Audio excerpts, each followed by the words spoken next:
So it looks like it opens the beginning of June opens for you, Capricorn, with having some difficulty with either standing up for yourself or seeing that you're in an advantageous position.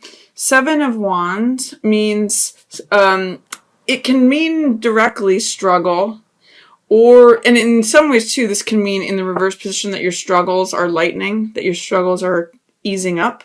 But I always call this card success despite adversity, because there's definitely an adverse situation going on here, but he's in the position of success. He's on top. He's like fighting people from above.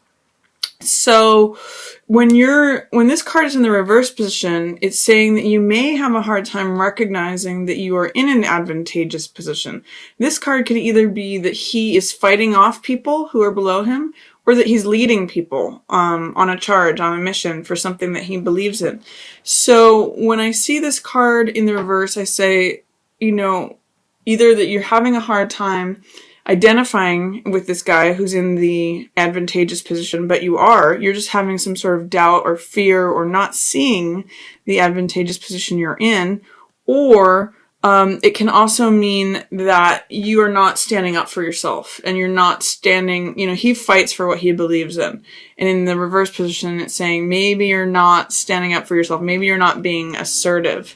Maybe you're not leading the charge. So in those cases, because there is that doubt or fear or non-recognition of where you're at, that can lead to beliefs of powerlessness. And Eight of Swords is a card that has to do with the mental element. Swords always represent ideas, thoughts, knowledge, or beliefs.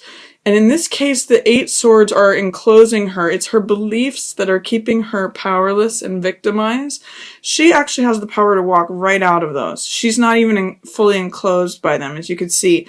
It's her beliefs that are keeping her bound and blindfolded. She could actually cut her binds on the swords, take off the blindfold, and walk away. There's nobody there except her that's keeping her there. She's not actually captive by anyone other than herself. So what I'm going to say is that with Seven of Wands and Eight of Swords, both in reverse, this non-recognition, non-standing, non-willingness to stand up for yourself or acknowledge the advantageous position you're in can lead to feelings of powerlessness, feeling victimized. This is victim mentality, and feeling like there's no way out. So I think once you get through that, you actually have a lot of satisfaction available to you at the beginning of June. If you can break out of your victim mentality or the beliefs that you're trapped, there's Nine of Cups sitting there waiting for you, Capricorn. This card is all about satisfaction, wish fulfillment, having your heart filled, because cups represent the heart element. That they represent emotions and the heart and being filled, being satisfied, this guy is in the Rider-Waite. He's usually depicted as having just had a buffet, and that he's, kind of jolly and just, he can sometimes be smug, but it's just like he ate a big meal, and he's the guy with all the wine cabinet is what I think of, someone who's got the pleasure. This is a big card of pleasure.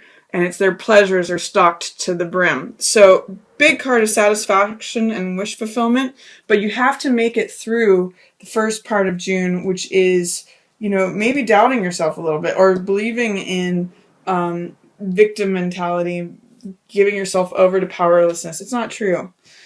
And then also, not only do you have satisfaction available to you, but you have a lot of options available to you. This is another wish fulfillment card, but this card says be careful that what you see is what you get, because Seven of Cups represents the heart, but this represents the desires of the heart.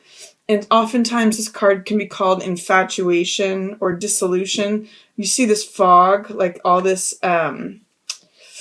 haze and clouds in this card, and that means that when Seven of Cups shows up, it means that you can kind of be seeing things through rose-colored glasses. In other words, I think it was Sag that had this too, but it's saying be careful that you don't see things through rose-colored glasses when this card's in reverse. Be careful that you don't just go for the shiny object or give in to fantasy land. You have wish fulfillment here, but it's saying be careful you need to not let your fantasies, your desires, your infatuation, rose-colored glasses, or fantasy thinking influence your decision making. That is what is showing up in hand with your satisfaction here. Be careful that with all of your options that you don't that you really look to see what they are and make a good decision, because you will be satisfied by it. What I see in the middle of the month, Capricorn, for you is there's kind of like an ending to an old order. Ten of Swords always means belief systems, and this is an end of a cycle. So again, swords represent our ideas, our thoughts, our beliefs, and when Ten of Swords comes up, it's the end of a cycle, end of a way of thinking. You can see that this way of thinking, these thoughts, these ideas, these beliefs, are actually draining the life force out of the man. It's actually killing the person, and it's basically bringing them to a halt. There's no life ahead. There's no progress. There's no continuing forward with believing the same way. This card is often called bottoming out.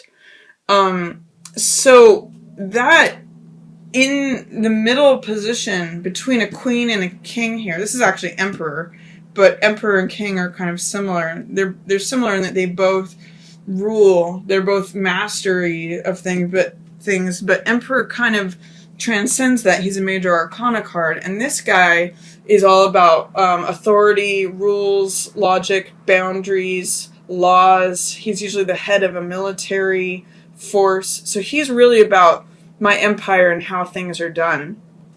There may be a way, Capricorn, in which you are ending your beliefs in, he's looking off in the distance. He's kind of like, this is my empire, and I'm the emperor of this, and this is my word is law, he says. I'm the authority.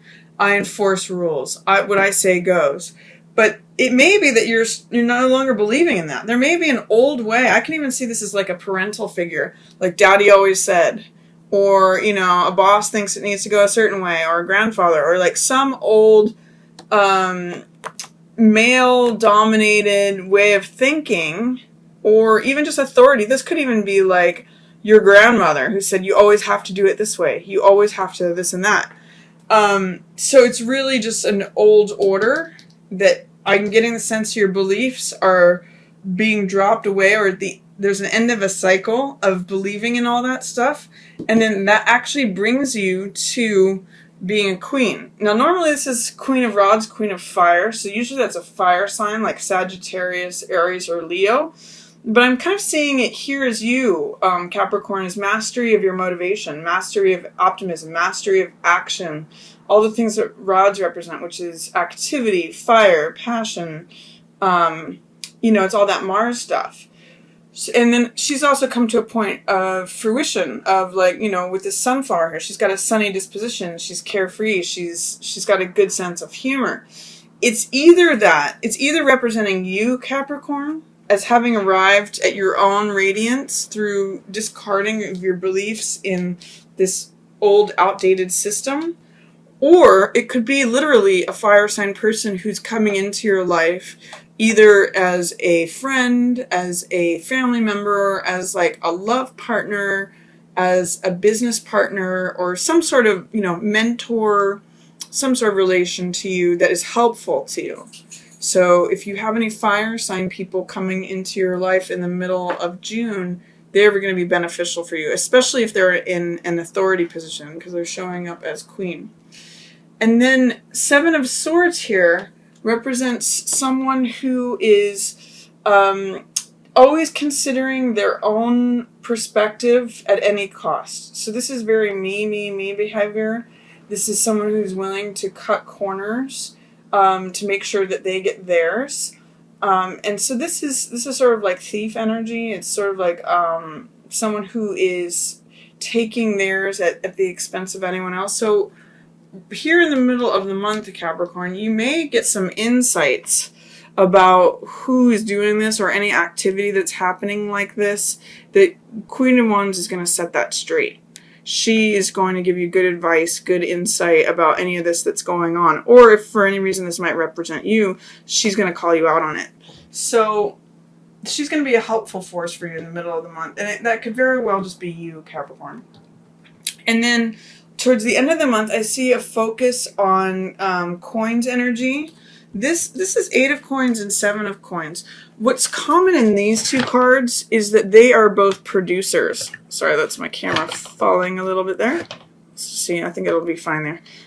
These are both producers of money, of works, of coins, of, you know, they're both in production. This guy's an artisan.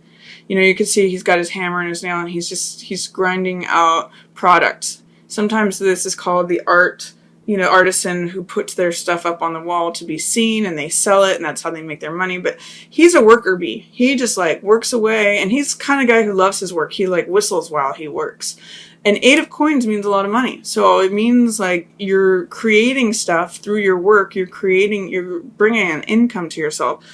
7 of coins is the farmer card. He's also about production, but he does things long term. He plants things and then he harvests from it, and then he's able to replant that. So when this is in the reverse position, it's saying that 7 of coins is often a card of patience, of reassessment, reevaluation.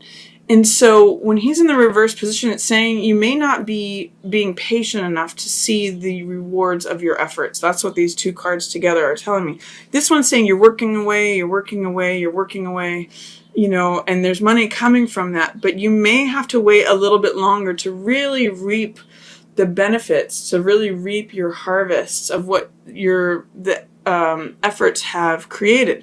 It may be saying that it's not quite time yet to harvest all this money. Like maybe it's saying you need to keep plugging away at making money, but it still needs to like ripen in a bank account, or you might need to.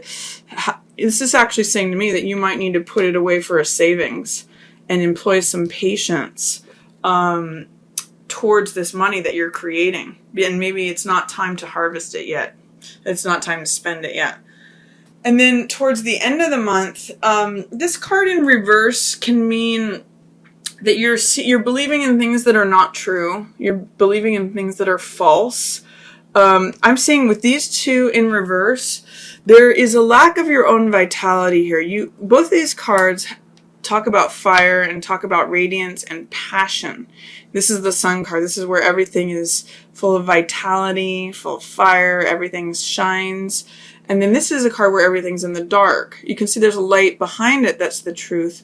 But it's seeming to me at the end of the month that you're almost giving in to things that aren't true, or you're believing in things that aren't true, and it's dulling your radiance. It's dulling who you shine forth as yourself. This is self-integration. The sense I get too is that it's specifically related to money. The sense I get is that you're working away, and yet you're having to wait to harvest that money. And there's like doubts that are creeping in that are saying you're never going to have enough. You're never, and it's kind of depressing you. When sun is shining, that's when you feel light and vital and radiant. When this is in the reverse position, it's still a positive card. It's still the sun is out, but it's almost like it's being held under the influence of this one, which is saying, you know, give up, don't believe in yourself. It's giving in to falsehoods. So I'm going to encourage you to stay with it, Capricorn. At the end of the month, you are churning out work. Even though you may have to save for a rainy day, even though now may not be the time for harvest, don't give in to those beliefs of, I'm never going to have enough, because you have some real promise here if you can stick it out. And if you can, once you see this for what it is, and you see that it's just false, then this turns around too, and you say, oh my God, yeah, this is who I am. I'm radiant, I'm free, I'm joyful, everything is good. So that's my advice to you for June, Capricorn. If you enjoyed the reading, please feel free to give it a thumbs up or share. And as always, I just want to thank everyone for watching. Yours in the stars.